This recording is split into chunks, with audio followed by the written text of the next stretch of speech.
Shimamura felt that standards must be maintained for posterity's sake. Noah had been inside the factory only once, and Shimamura had not been pleased then. About a year ago, Kyunki was sick with a high fever and had fainted in the market, and Noah was sent to fetch Yoseb. Shimamura had reluctantly allowed Yoseb to attend to his wife. The next morning, he explained to Yoseb that there would be no repeat of this incident. How could he, Shimamura asked, run two machine-based factories without the presence of a competent mechanic? If Yoseb's wife were to get sick again, she would have to rely on a neighbor or family member. Yoseb could not just leave the factory in the middle of the day. The biscuits were war orders, and they had to be met promptly. Men were risking their lives fighting for their country. Each family must make sacrifices. So when Shimamura spotted the boy again, only a year after that uncomfortable speech that he had not wanted to make, he was furious. He snapped open his newspaper, pretending not to see the boy tapping his uncle's lower back. Yoseb, startled by Noah's light touch, turned around. Noah, what are you doing here? Appa's home. Really?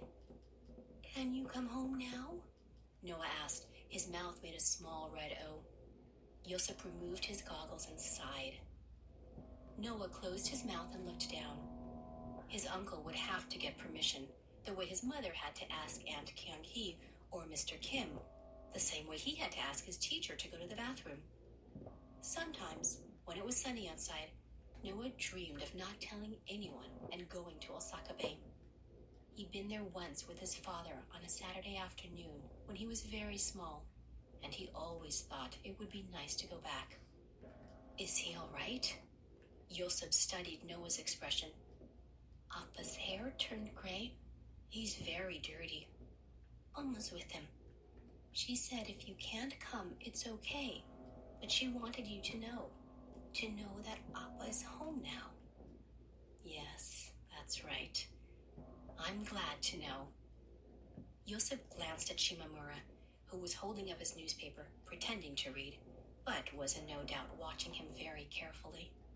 His boss would never allow him to go home now. Also, unlike when Kyung-hee fainted, Shimamura knew Isak had gone to jail because the sexton had refused to observe the Shinto ceremony. Periodically, the police came by to question Yoseb, as well as to speak with Shimamura, who defended Yoseb as a model Korean. If he left, Yoseb would lose his job, and if the police picked him up for questioning, he would lose his character reference. Listen, Noah, work will be done in less than 3 hours, and then afterwards, I'll hurry home. It's irresponsible for me to leave now without finishing my work. As soon as I'm done, I'll run home faster than you can run. Tell your Amma that I'll come home right away. And if your Appa asks, tell him that brother will be there very soon. Noah nodded, not understanding why Uncle was crying. I have to finish, Noah. So you run home, okay? Yosef put on his safety goggles and turned around. Noah moved quickly toward the entrance. The sweet scent of biscuits wafted out the door. The boy had never eaten one of those biscuits, never having asked for one. Chapter 5. Noah burst through the doors of the house, his head and heart pounding from the breathless run. Gulping in deep lungfuls of air, he told his mother, Uncle can't leave work. Sanjo nodded, having expected this. She was bathing Isak with a wet towel. Isak's eyes were closed, but his chest rose and fell slightly, punctuated now and then by a series of painful coughs. A light blanket covered his long legs. Ridges of scar tissue furrowed diagonally across Isak's shoulders and discolored torso, making haphazard diamond-shaped intersections. Every time Isak coughed, his neck flushed red. Noah approached his father quietly. No, move back, Sanja said sternly. Appa is very sick. He has a bad cold. She pulled the blanket up to Isak's shoulders, though she wasn't nearly finished with cleaning him. In spite of the strong soap and several changes of basin water, his body emitted a sour stench. Nits clung to his hair and beard. Isak had been alert for a few moments, his violent coughs waking him, but now, when he opened his eyes, he didn't say anything, and when he looked at her, he didn't seem to recognize her. Sanja changed the compress on Isak's feverish head. The nearest hospital was a long trolley ride away, and even if she could move him by herself, an all-night wait wouldn't ensure that a doctor would see him. If she could tuck him into the kimchi cart and wheel him to the trolley stop, she could possibly get him into the car, but then what would she do with the cart itself? It wouldn't pass through the trolley door. Noah might be able to push it back home, but then how would she get Isak from the stop to the hospital without the cart? And what if the driver wouldn't let them board? More than once, she'd witnessed the trolley driver asking a sick woman or man to get off. Noah sat by his father's legs to keep away from his coughing. He felt an urge to pat his father's sharp knee bone, to touch him, to make sure he was real. The boy pulled out his notebook from his satchel to do his homework, keeping close watch on Isak's breathing. Noah, you have to put your shoes back on. Go to the drugstore and ask pharmacist Kong to come. Can you tell him that it's important? That Amma will pay him double? Sanja decided that if the Korean pharmacist wouldn't come, she'd ask Kyung-hee to plead with the Japanese pharmacist to come by the house, though that was unlikely. The boy got up and left without a murmur. She could hear him running down the street in his even, rapid steps. Sanja wrung out the hand towel she was using to bathe Isak above the brass basin. Fresh welts from recent beatings and a number of older scars covered his wide, bony back. She felt sick as she washed his dark and bruised frame. There was no one as good as Isak. He'd tried to understand her, to respect her feelings. He'd never once brought up her shame. He'd comforted her patiently when she'd lost the pregnancies between Noah and Muzazu. Finally, when she gave birth to their son, he'd been overjoyed, but she'd been too worried about how they'd survive with so little money to feel his happiness. Now that he was back home to die, what did money matter anyway? She should have done more for him. She should have tried to know him the way he had tried to know her. And now it was over. Even with his gashed and emaciated frame, his beauty was remarkable. He was the opposite of her, really. Where she was thick and short, he was slender and long-limbed. Even his torn-up feet were well-shaped. If her eyes were small and anxious, his were large and full of acceptance. The basin water was now gray, and Sanja got up to change it again. Isak woke up. He saw Sanja wearing farmer pants and walking away from him. He called out to her, "Yobo," but she didn't turn around. He felt like he didn't know how to raise his voice. It was as if his voice was dying while his mind was alive. "Yobo," Isak mumbled, and he reached for her, but she was almost in the kitchen already. He was in Yosef's house in Osaka. This had to be true because he was, in fact, waking from a dream where he was a boy. In the dream, Isak had been sitting on a low bough of the chestnut tree in his childhood garden. The scent of the chestnut blossoms still lingered in his nose. It was like many of the dreams he'd had in prison, where, while he dreamed, he was aware that the dream itself wasn't real. In real life, he'd never been on a tree. When he was young, the family gardener would prop him below that very tree to get some fresh air, but he'd never been strong enough to climb it the way Yosef could. The gardener used to call Yosef Monkey. In the dream, Isak was hugging the thick branches tightly, unable to break from the embrace of the dark green foliage, the clusters of white blossoms with their dark pink hearts. From the house, cheerful voices of the women called to him. He wanted to see his old nursemaid and his sister, though they had died years ago. In the dream, They were laughing like girls. Yobo. She put down the wash basin at the threshold of the kitchen and rushed back to him. Are you all right? Can I get you something? My wife, he said slowly. How have you been?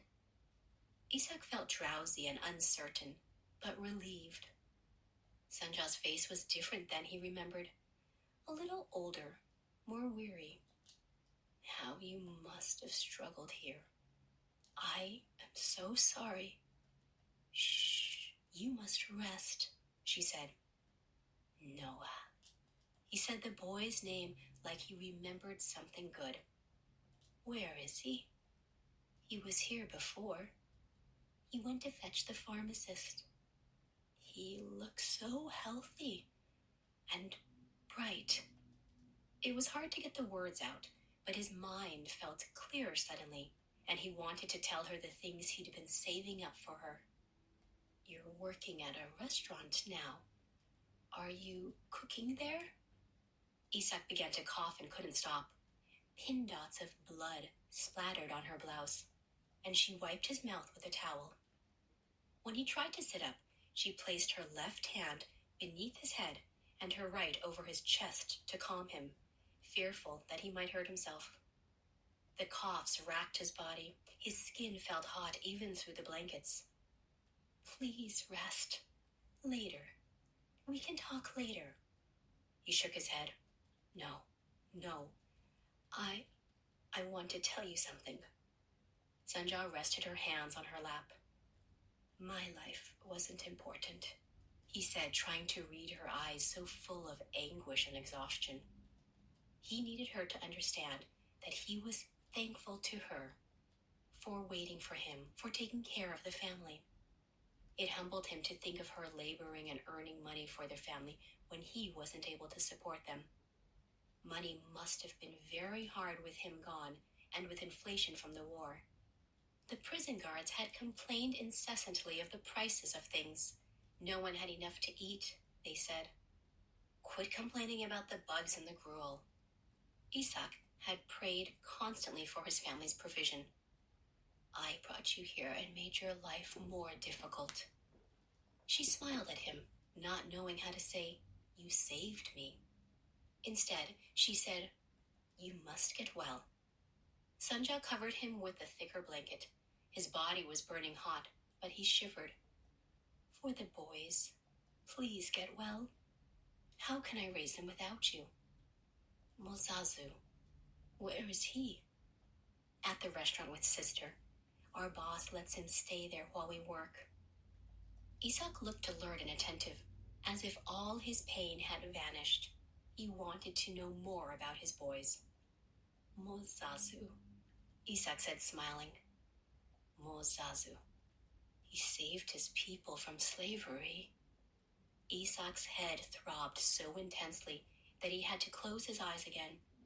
He wanted to see his 2 sons grow up, finish school, and get married. Isak had never wanted to live so much. And now, just when he wanted to live until he was very old, he'd been sent home to die. I have 2 sons, he said. I have 2 sons, Noah and Mozazu. May the Lord bless my sons. Sanja watched him carefully. His face looked strange, yet peaceful. Not knowing what else to do, she kept talking. Mozazu was becoming a big boy, always happy and friendly. He has a wonderful laugh. He runs everywhere so fast. She pumped her arms to imitate the toddler's running, and she found herself laughing, and he laughed too. It occurred to her then that there was only one other person in the world who'd want to hear about Mozazu growing up so well, and until now, she'd forgotten that she could express a prideful joy in her boys. Even when her brother and sister-in-law were pleased with the children, she couldn't ignore their sadness at their lack. Sometimes she wanted to hide her delight from them for fear that it could be seen as a kind of boasting. Back home, having 2 healthy and good sons was tantamount to having vast riches. She had no home, no money, but she had Noah and Mozazu. Isak's eyes opened and he looked at the ceiling. I can't go until I see them, Lord. Until I see my children to bless them. Lord, let me not go. Sanja bowed her head, and she prayed too. Isak closed his eyes again, his shoulders twitching in pain. Sanja placed her right hand on his chest to check his faint breathing. The door opened, and as expected, Noah had returned home alone. The pharmacist couldn't come now, but promised to come later tonight. The boy returned to his spot by Isak's feet and did his sums while his father slept. Noah wanted to show Isak his schoolwork. Even Hoshi-sensei, the hardest teacher in his grade, told Noah that he was good at writing his letters and that he should work hard to improve his illiterate race. One industrious Korean can inspire 10,000 to reject their lazy nature. Isak continued to sleep, and Noah concentrated on his work. Later, when Kyung-hee arrived home with Mozazu, the house felt lively for the first time since Isak's arrest. Isak woke briefly to see Mozazu, who didn't cry at the sight of the skeletal man. Mozazu called him Papa and patted his face with both hands, the way he did when he liked someone. With his white, chubby hands, Mozazu made little pats on Isak's sunken cheeks. The toddler sat still in front of him briefly, but as soon as Isak closed his eyes, Kyung-hee removed him, not wanting the baby to get sick. When Yosep returned home, the house grew somber again because Yosep wouldn't ignore the obvious. How could they? Yosep said, staring hard at Isak's body. My boy, couldn't you just tell them what they wanted to hear? Couldn't you just say you worshipped the emperor even if it isn't true? Don't you know that the most important thing is to stay alive? Isak opened his eyes, but said nothing, and closed his eyes again. His eyelids felt so heavy that it was painful to keep them open. He wanted to speak with Yosep, but the words would not come out. Kyung-hee brought her husband a pair of scissors, a long razor blade, a cup of oil, and a basin of vinegar. The nits and lice won't die. He should be shaved. It must be so itchy for him, she said, her eyes wet. Grateful to his wife for giving him something to do, Yosep rolled up his sleeves, then poured the cup of oil over Isak's head, massaging it into his scalp. Isaka, don't move, Yosep said, trying to keep his voice normal. I'm going to get rid of all these itchy bastards. Yosep made clean strokes across Isak's head and threw the cut hair into the metal basin. Yeah, Isaka. Yosep smiled at the memory. You remember how the gardener used to cut our hair when we were kids? I used to holler like a crazy animal, but you never did. You sat there like a baby monk, calm and peaceful, and you never once complained. Yosep grew quiet, wanting what he saw in front of him not to be true. Isaka, why did I bring you to this hell? I was so lonesome for you. I was wrong, to bring you here, and now I'm punished for my selfishness. Yosep rested his blade in the basin. I will not be alright if you die. Do you understand? You cannot die, my boy. Isaka, please don't die. How can I go on? What will I tell our parents? Isak continued to sleep, oblivious to his family encircling his palate. Yosep wiped his eyes and shut his mouth, clamping down on his jaws. He picked up the blade again, working steadily to take off the bits of gray hair remaining on his head. When Isak's head was smooth, Yosep poured oil over his brother's beard. For the remainder of the evening, Yosep, Kyung-hee, and Sanja rid him of nits and lice, dropping the bugs into jars of kerosene, only stopping to put the boys to bed. Later, the pharmacist came, to tell them what they already knew. There was nothing a hospital or a doctor could do for Isak now. At dawn, Yosef returned to work. Sanja remained with Isak, and Kyung-hee went to the restaurant. Yosef didn't bother complaining about Kyung-hee going to work alone. He was too tired to argue, and the wages were badly needed. Outside the house, the street was filled with the morning bustling of men and women heading to work and children running to school. Isak slept in the front room, his breathing fast and shallow. He was clean and smooth like an infant, all the hair from his body shaved. After Noah finished breakfast, he laid down his chopsticks neatly and looked up at his mother. "Amma, may I stay home?" he asked, never having dared to ask for such a thing, even when things were awful at school. Sanja looked up from her sewing, surprised. "Are you feeling ill?" He shook his head. Isak, who was half awake, had heard the boy's request. "Noah." "Yes, Appa?" "Amma told me that you're becoming a fine scholar." The child beamed, but, out of habit, looked down at his feet. When Noah received high marks in school, he thought first of his father. Yosef had told the boy several times that his father had been a prodigy, having taught himself Korean, classical Chinese, and Japanese from books with scant tutoring. By the time he went to seminary, Isak had already read the Bible several times. When school felt difficult, knowing that his father was a learned man had strengthened the boy's resolve to learn. "Noah." "Yes, Appa?" "You must go to school today. When I was a boy, I wanted to go to school with the other children very much."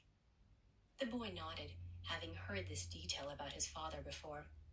"What else can we do but persevere, my child? We're meant to increase our talents. The thing that would make your Appa happy is if you do as well as you've been doing. Wherever you go, you represent our family, and you must be an excellent person at school, in town, and in the world, no matter what anyone says or does." Isak said, then paused to cough. He knew it must be taxing for the child to go to a Japanese school. "You must be a diligent person with a humble heart. Have compassion for everyone, even your enemies. Do you understand that, Noah? Men may be unfair, but the Lord is fair. You'll see. You will," Isak said, his exhausted voice tapering off. "Yes, Appa." Oshi-sensei had told him that he had a duty to Koreans too. One day, he would serve his community and make Koreans good children of the benevolent emperor. The boy stared at his father's newly shaved head. His bald pate was so white in contrast to his dark, sunken cheeks. He looked both new and ancient. Sanja felt bad for the child. He'd never had a day with both his parents and no one else. When she was growing up, even when there were others around, it had been just the three of them, her father, mother, and her, an invisible triangle. When she thought back to her life at home, this closeness was what she missed. Isak was right about school, but it wouldn't be much longer. Soon, Isak would be gone. She would have given anything to see her father again. But how could she go against Isak's wishes? Sanja picked up Noah's satchel and handed it to the boy, who was crestfallen. "After school, come home straight away, Noah. We'll be here," Isak said. Noah remained fixed to his spot on the floor, unable to take his eyes off his father for fear that he'd disappear. The child hadn't realized how much he'd missed his father until he returned. The ache of missing him had surfaced in his small, concave chest, and he felt anxious about the pain that was sure to return. If he remained home, Noah felt certain that his father would be okay. They wouldn't even have to talk. Why couldn't he study at home the way his father had?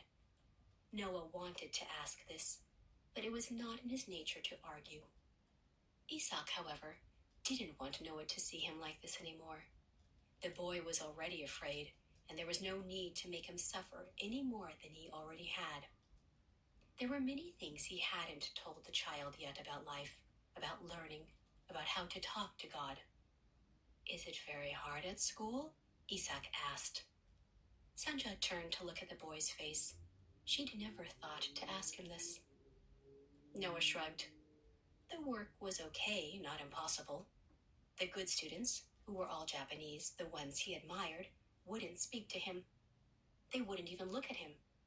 He believed that he could enjoy going to school if he were a regular person and not a Korean.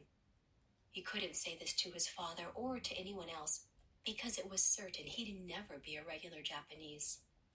One day, Uncle Joseph said, they would return to Korea. Noah imagined that life would be better there. Carrying his book bag and bento, Noah lingered by the front door, memorizing his father's kindly face. "Child, come here," Isak said. Noah approached him and sat on bended knees. "Please, God, please make my father well. I'll ask this just once more, please." Noah shut his eyes tightly. Isak took Noah's hand and held it. "You are very brave, Noah. Much, much braver than me. Living every day in the presence of those who refuse to acknowledge your humanity takes great courage." Noah chewed on his lower lip and didn't say anything. He wiped his nose with his hand. "My child," he said, and Isak let go of his son's hand. "My dear boy, my blessing." Chapter 6, December 1944. Like most shops in Osaka with nothing to sell, the restaurant was shuttered frequently. But its 3 remaining workers showed up 6 days a week. Food had virtually disappeared from the markets, and even when the rations arrived and the shops opened for half a day to long lines, the offerings were unacceptably sparse and undesirable. You could wait 6 hours for fish and come home with a scant handful of dried anchovies, or worse, nothing at all. If you had high-level military connections, it was possible to obtain some of what you needed. Of course, if you had a great deal of money, there was always the black market. City children were sent alone to the country to buy an egg or a potato in exchange for a grandmother's kimono. At the restaurant, Kim Chang-ho, who was in charge of procuring food, kept 2 storage bins.